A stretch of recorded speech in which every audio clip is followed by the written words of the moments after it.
할렐루야. 아멘. 예, 감사합니다. 오늘 말씀의 제목은 말씀의 목적입니다. 지금 우리는 말씀의 홍수라는 시대 속에 살고 있습니다. 주일 예배를 통해 듣는 말씀부터 유튜브 또 TV에서 기독교 방송을 켜면 언제 어디서든 실시간 방송으로 말씀을 들을 수 있습니다. 내가 원하면 언제든 말씀을 듣는 시대요. 정말 많은 설교 말씀이 각종 매체를 통해 들려지고 있습니다. 듣는 설교 말씀뿐 아니라 읽는 말씀도 마찬가지입니다. 집에 아마도 성경책 보통 5권 이상씩은 다 갖고 계실 겁니다. 게다가 핸드폰 안에 말씀과 관련된 어플도 제법 많이 있습니다. 역시 우리가 읽고자 하는 마음만 있다면 얼마든 말씀을 읽고 접할 수 있는 시대입니다. 그렇다면 이런 말씀의 홍수 같은 시대 속에서 우리는 얼마나 말씀을 귀하게 여기고 또 얼마나 말씀을 잘 알고 있으며 말씀 안에 온전히 거하고 있습니까? 공교롭게도 옥인 재단에서는 유난히 제가 말씀과 관련된 주제의 설교를 계속하고 있는데 오늘은 열심히 말씀을 읽으세요 또는 말씀을 듣고 순종하세요 라는 말씀을 전하지는 않겠습니다. 제가 오늘 본문을 통해 여러분께 전하고 싶은 설교 내용은 그렇다면 도대체 말씀이 존재하는 그 목적이 무엇인가? 하나님이 우리에게 이 말씀, 이 성경을 주신 그 이유가 무엇인가? 라는 보다 원론적인 질문. 어쩌면 가장 잘 아는 질문이지만 너무나도 쉽게 놓쳤던 질문, 말씀의 존재 목적, 말씀의 존재 이유에 대해 역시 기록된 성경을 통해 다시 한번 생각해 보려고 합니다. 우리가 수십 년 들었던 말씀, 그 말씀은 우리로 하여금 무엇을 하기를 원하는가? 도대체 하나님은 그 말씀을 통해서 내가 어떤 사람이 되고 또 어떻게 살기를 원하시는가? 우리가 이것을 생각해 보고자 합니다. 우리가 잘 아는 대로 하나님은 상당히 계획적이고 목적을 따라 행하시는 분이십니다. 하나님에게는 우연이란 아예 없습니다. 우연의 산물이 없어요. 이 세상을 창조하실 때도 분명한 목적을 따라 창조하셨는데 그 목적이란 사람이 살 수 있는 최적의 환경을 제공하기 위함이었습니다. 왜 하나님은 인간보다 세상을 먼저 창조하셨을까요? 바로 우리가 살기 좋은 환경을 먼저 제공하시기 위함이었습니다. 햇빛과 바람, 공기, 물, 동물, 식물 이 모든 것을 먼저 만드신 하나님은 인간이 살기에 완벽한 환경을 주시기 위함 바로 그 목적 때문에 세상을 창조하셨습니다. 우리 인간의 몸도 그 어느 하나 우연의 산물 없이 하나님의 치밀한 계획의 산물입니다. 인간은 어떤 신체 조직을 봐도 필요 없는 조직이 없습니다. 가령 한 가지 예를 들어 우리가 흔히 의학용어로 충수돌기라고 하는 맹장, 다 갖고 계십니까? 저는 없습니다. 아마 이 맹장이 필요 없다고 과거에는 생각했는데 그래서 수술을 해도 대수롭지 않게 여겼는데 맹장과 면역력이 밀접한 연관이 있다는 연구 결과가 최근에 나오고 있습니다. 제가 사실 우리 청년들한테 맨날 아프다고 많이 얘기를 해요. 그래서 감기와 장염을 거의 막 달고 사는 편인데 고등학교 때 이 맹장 수술을 해서 그런 것 같습니다. 아무튼 그만큼 하나님은 인간의 신체도 분명한 목적을 따라 각자의 기능을 하도록 정교하고 세심하게 만드신 분입니다. 그렇다면 성경을 만드신 하나님이 우리에게 주신 최고의 선물이 예수님이요. 바로 그 예수님이 쓰여진 책이 바로 이 성경. 성경이 얼마나 중요합니까? 우리에게 얼마나 중요한 책입니까? 2500년이라는 아주 긴 기간 동안 40명 이상의 사람들을 통해 성경을 집필하게 하셨는데 이렇게 중요한 이 성경 안에는 하나님의 뜻과 그 목적이 분명히 있습니다. 그리고 오늘 우리는 그것을 찾고 그 목적 속에서 다시 말씀을 대하고 다시 주님께 가까이 나아가려 합니다. 자, 말씀의 목적 첫째는 우리 같이 한번 읽어볼까요? 네, 넘겨주세요. 네. 자, 우리 같이 읽겠습니다. 시작! 구원에 이르는 지혜가 있게 합니다. 자, 우리 15절 말씀도 우리 같이 함께 읽겠습니다. 넘겨주세요. 네, 같이 읽겠습니다. 또 어려서부터 성경을 알았나니 성경은 능히 너로 하여금 그리스도 예수 안에 있는 믿음으로 말미암아 구원에 이르는 지혜가 있게 하느니라. 아멘. 네, 성경은 구원에 이르는 지혜가 있게 한다. 분명히 기록되어 있습니다. 자, 여러분은 이 구원을 얼마나 소중하고 중요하게 생각하십니까? 교회를 다니는 많은 성도분들이 이 구원에 대해서 듣고 또 구원에 대해 생각하셨겠으나 또 그렇게 큰 관심을 갖지 않는 것 중에 하나가 구원입니다. 왜냐면 내가 구원 받았으니까, 나 천국 갈 거야 라는 생각에 또 그렇게 큰 관심을 갖지 않는 게 우리의 모습이 아닌가 싶습니다. 그런데 정말 이 구원의 문제에 대해 심각하게 고민하는 분들은 바로 우리 같은 모태 신앙인보다 내가 우리 집안은 신앙 1세대일 때, 우리 부모님은 교회 다니지 않고 나부터 믿게 되면 구원을 심각하게 고민할 때가 반드시 찾아옵니다. 지난주 저희 시어머니가 돌아가셔서 장례를 치르면서 깨달은 사실 하나는 이 세상에 구원보다 중요하고 귀하고 가치 있는 것이 없다는 것이었습니다. 결국 누구나 다 죽음을 맞이하는데 그때 구원받았느냐 받지 않았느냐로 인생은 다시 한번 갈림길에 놓이게 됩니다. 구원받은 자는 하나님과 함께 천국에서 안식하게 되고 구원받지 않은 자, 십자가의 예수를 영접하지 않는 자는 말씀에 의거하여 지옥에 가게 됩니다. 죽음과 영생, 죽음 이후의 삶에 대해 성경만큼 명확한 책이 없습니다. 어떤 종교를 봐도 죽음에 대해서, 영생에 대해서 확실하고 분명하게, 그리고 정말 많이 써놓은 책이 바로 이 성경입니다. 성경은 처음부터 끝까지, 구약부터 신약까지 결국 말하고 싶은 인물이 예수님이신데 그분이 이 땅에 오신 이유는 단 하나, 인간의 죄를 사하기 위함이라는 것입니다. 죄로 인해 지옥에 갈 수밖에 없는, 멸망할 수밖에 없는 인간을 하나님이 너무나 사랑하셔서 예수님은 구원하기 위해 이 땅에 오셨는데 바로 이 구원에 대해 알게 하는 구원의 지혜를 주는 책이 바로 성경이요. 성경의 목적은 구원을 깨닫게 하는 것인 줄 믿으시기 바랍니다. 결국 우리가 성경을 읽고 성경을 바로 알아야 하는 이유도 구원이요. 또 이 구원이 없는, 구원을 모르는 이들에게 전하기 위함이라는 것입니다. 저희 시댁은 유교 사상이 아주 뿌리 깊은 집안이고 저희 시어머니는 종교가 불교였습니다. 저는 기독교 집안에서 태어나고 자라나 한 번도 유교 문화를 경험한 적이 없는데 시댁에서 그 문화를 경험했습니다. 처음 제사하는 것을 봤어요. 그리고 그 제사 지내는 모습을 보면 왜 하나님이 그렇게 제사를 금했는지 확실히 알게 되었습니다. 제사는 사람을 숭배하는 거예요. 하나님을 경배하도록 지은 인간이 사람을 숭배하고 경배하기 때문에 절대로 해서는 안 되는 것입니다. 그래서 저는 그것을 확실하게 봤어요. 반드시 하나님과 이 제사는 양립할 수가 없구나. 하나님만 경배해야 정말 온전한 그리스도인으로 살 수 있는 거구나. 제사는 종교입니다. 하나님을 숭배하는 것이 아니라 사람을 숭배하고 공경하게 하는 잘못된 종교가 바로 이 제사입니다. 그래도 제가 목사니까 저희 시아버지는 제가 분당에서 부목사로 있을 때 저희 교회를 제가 사역하는 동안 다니시고 했는데 저희 시어머니는 완강한 불교 신자였습니다.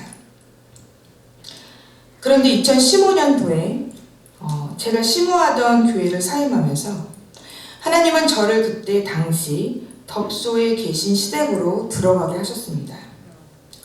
저는 솔직히 사임하면서 즉시 다른 교회로 파송될 줄 알았어요.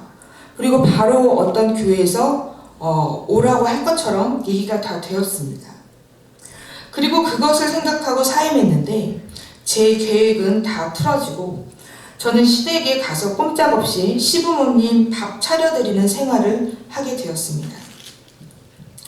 그런데 기도하면서 주일에 시부모님과 예배를 드리면 좋겠다고 생각을 해서 아버님께 말씀을 드렸습니다. 아버님, 주일이니까 제가 목사하고 하니까 예배를 같이 드렸으면 좋겠습니다. 그랬더니 저희 아버님이 그렇게 하자. 그래서 예배를 드렸고 어느 날 하루는 작심하고 아버님, 어머니가 함께 영접 기도를 했습니다.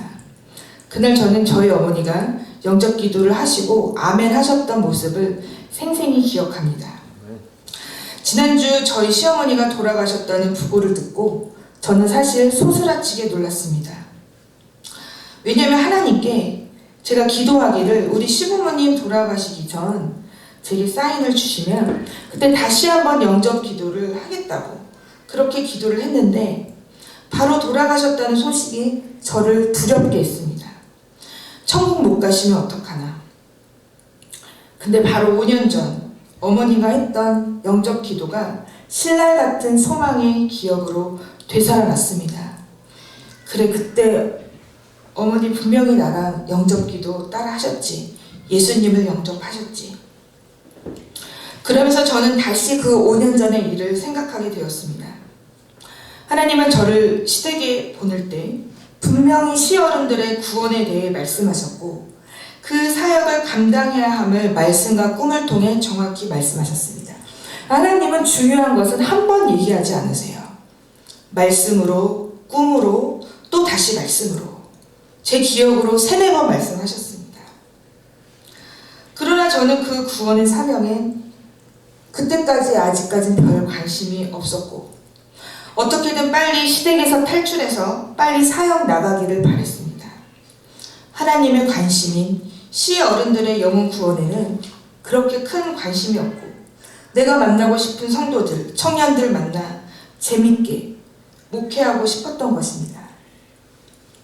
장례식장 내내 그 5년 전이 생각나면서 내가 그때 하나님이 내게 주신 사명을 최선을 다해서 완수하지 않았기에 어머님이 하나님의 은혜로 겨우겨우 구원은 받았을지언정 아직 기독교 문화로 바뀌지 않은 시댁을 보며 저는 수치를 당해야만 했습니다.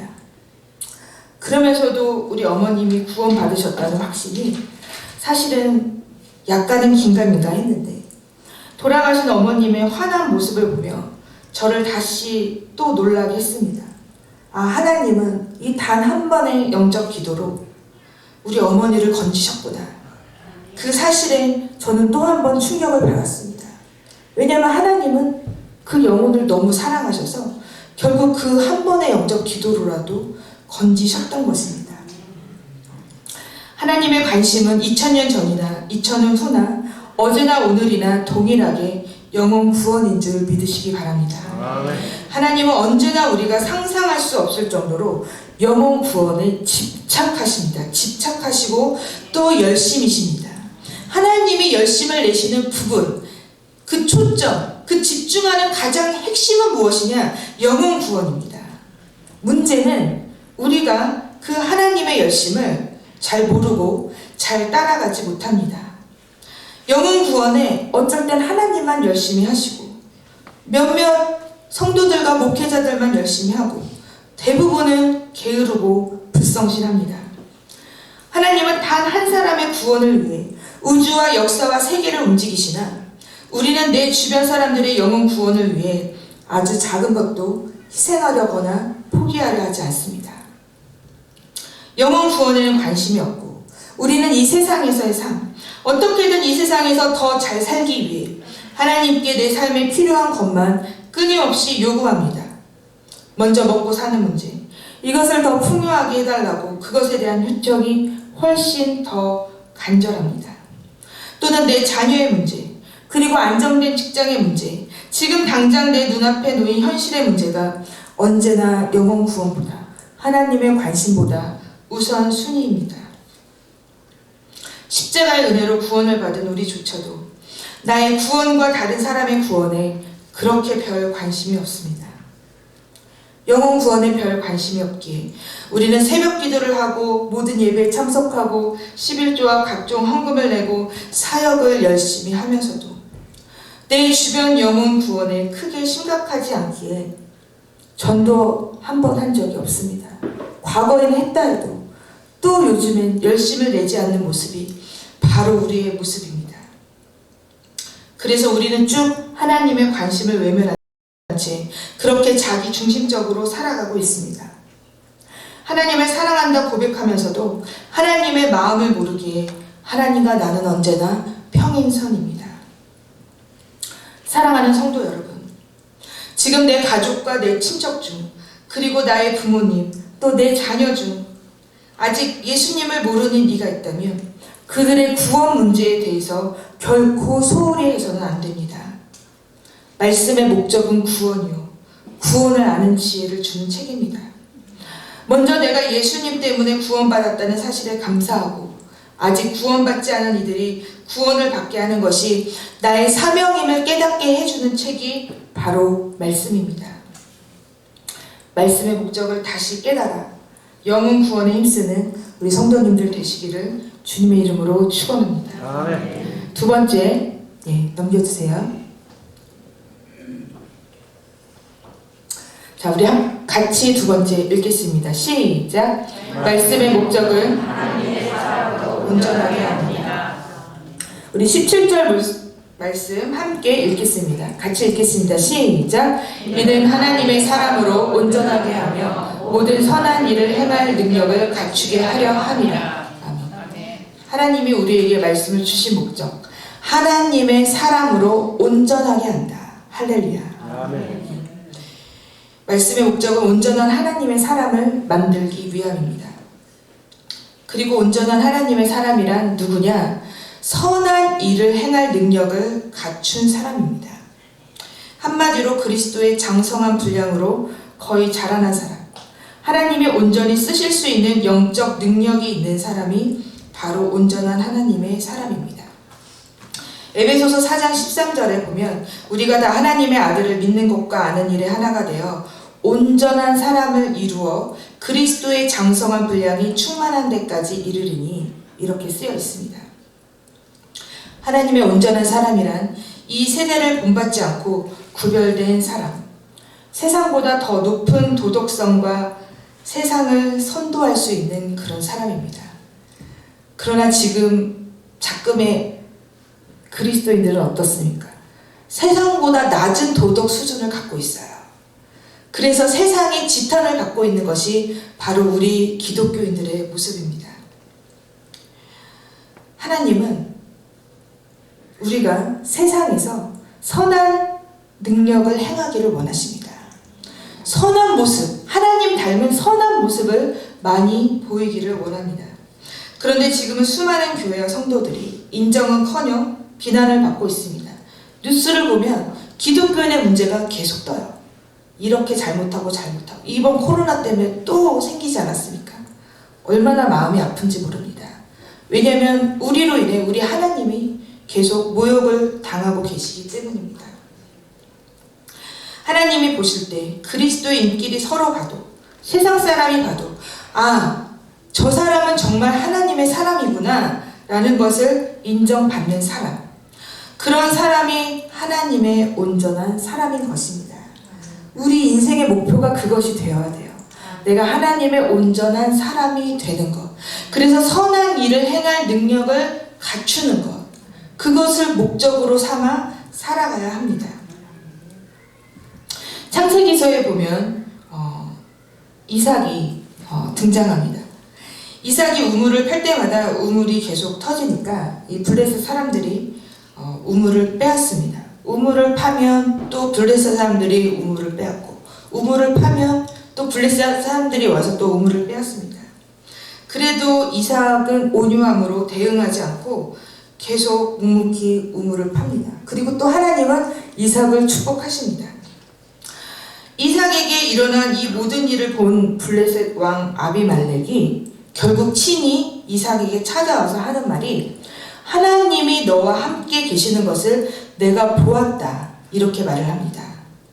이삭이 하나님의 사람임을 이방 왕이 인정한 대목입니다. 하나님은 지금도 우리가 이렇게 이삭 같은 하나님의 온전한 사람이 되는 걸 원하시는 줄 믿으시기 바랍니다. 아, 너는 하나님이 정말 너와 함께 하는구나. 너를 보니 정말 하나님이 살아 계시는구나 라는 것을 보여줄 수 있는 사람. 이 사람이 바로 하나님의 온전한 사람입니다. 자, 여기서 질문 하나 하겠습니다. 나는 하나님의 온전한 사람입니까? 하나님이 보실 때 나를 아는 성도들과 교회 식구들, 그리고 믿지 않는 세상의 친구들 또는 가족, 친족들이 나를 볼 때 나는 하나님의 온전한 사람입니까? 자, 그럼 여기 계신 우리 부모님들께도 질문을 드리겠습니다. 내 자녀가 세상에서 성공하기를 바라십니까? 아니면 하나님의 온전한 사람, 하나님의 진정한 사람이 되기를 원하십니까? 한 가지 더 질문을 드리겠습니다. 나는 성경을 읽으면서 또는 말씀을 들으면서 하나님의 사람이 되고자 하는 열망이 얼마나 있습니까? 나는 얼마나 하나님의 온전한 사람, 하나님의 사람이 정말로 되고 싶습니까? 저도 이 설교를 준비하면서 이 본문을 읽으면서 머리를 한 대 맞는 느낌이었습니다.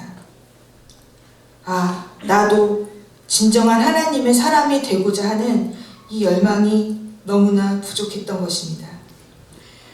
내가 하나님의 온전한 사람이 되는 것이 결국 내 인생의 목적이 되어야 하는데 하나님의 사람이라는 이 단어조차 자각하지 못하고 우리는 살아가고 있었던 것입니다. 하나님의 관심은 내가 물질적으로 풍요로워지고 자녀들이 세상적으로 잘되고 건강하고 노후가 안정되고 삶이 전반적으로 윤택하고 안정적인 삶을 누리는 데 있지 않습니다.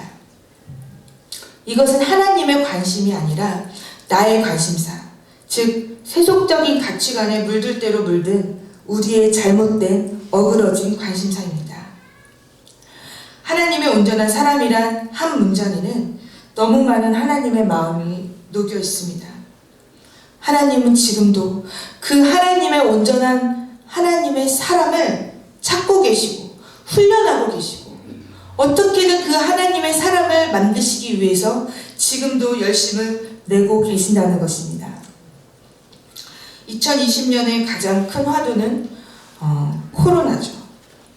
코로나가 이 세계를, 한국의 모든 상황을 다 뒤엎었다고 해도 과언이 아닙니다.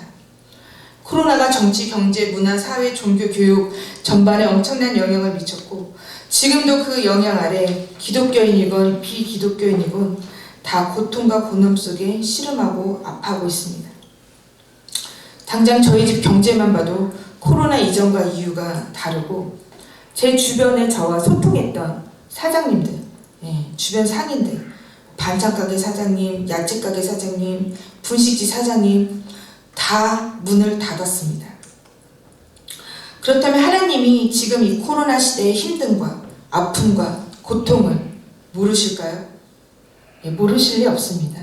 하나님 전지전능하시기 때문에 다 아십니다. 그렇다면 왜 하나님을 잘 모르는 비독교인은 그렇다 치고 고통 속에 있는 교회들과 성도들도 다 이 코로나라는 환경을 지나가게 하시고 견디게 하실까요? 그 답은 바로 오늘 우리가 읽은 본문처럼 하나님의 온전한 사람을 만드시기 위함입니다. 고난은 말씀보다 하나님의 말씀을 더 잘 듣게 하는 말씀의 확성기입니다.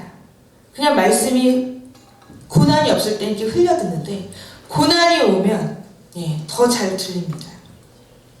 고난이 오면 말씀에 집중하고 말씀에 더 가까이 합니다.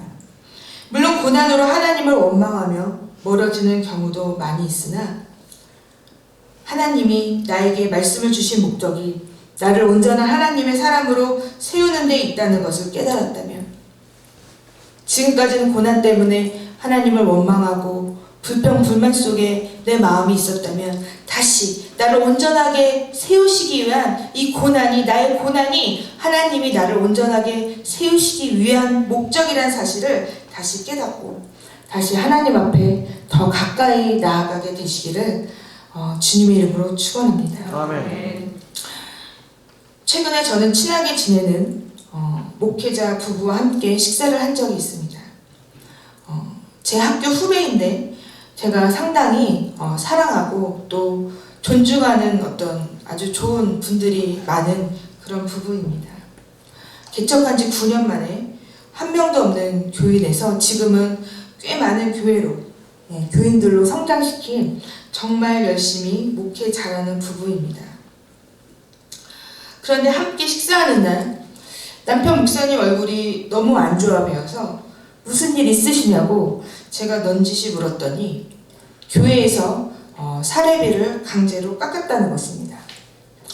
그것도 교회에 나온 지 얼마 안 되는 권사님 몇 분은 한 2년 전에 재정을 맡게 했는데 코로나로 성도들이 힘드니 목사님도 동참하시라면서 꽤 많은 액수를 삭감시켰다는 말을 듣고 저는 그 자리에서 정말 화를 냈습니다.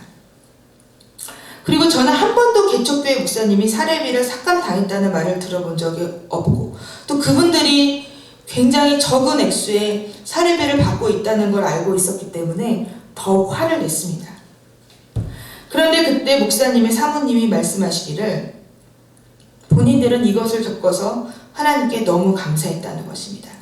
마음은 너무 아프고 너무 고통스러웠지만 하나님이 우리 목사님을 또 이 고난을 통해 성장시킬 것 같아서 또 온전하게 하실 것 같아서 정말 감사했다고 고백하는데 저는 그 자리에서 오히려 부끄러워졌습니다. 그렇습니다. 세상의 눈으로 보면 정말 힘들고 마음 아픈 상황이지만 믿음의 눈, 하나님의 눈으로 보면 그 목사님을 온전하게 세우실 하나님의 계획이요 감사한 상황이고 그것을 사모님은 미리 간파한 것입니다. 왜냐하면 하나님의 목적이 우리를 하나님의 사람으로 온전하게 세우시기 때문에 우리로 하여금 하나님은 고난의 환경을 직면하고 통과하게 하십니다.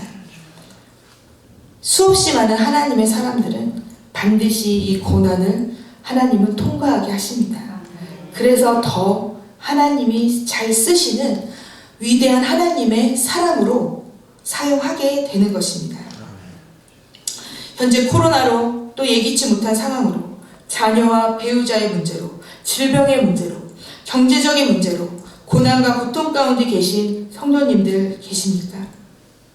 이 모든 것이 다 나를 온전한 하나님의 사람으로 세우기 위한 하나님의 단련의 때임을 믿으시고 오히려 감사로 하나님께 나아가기를 바랍니다.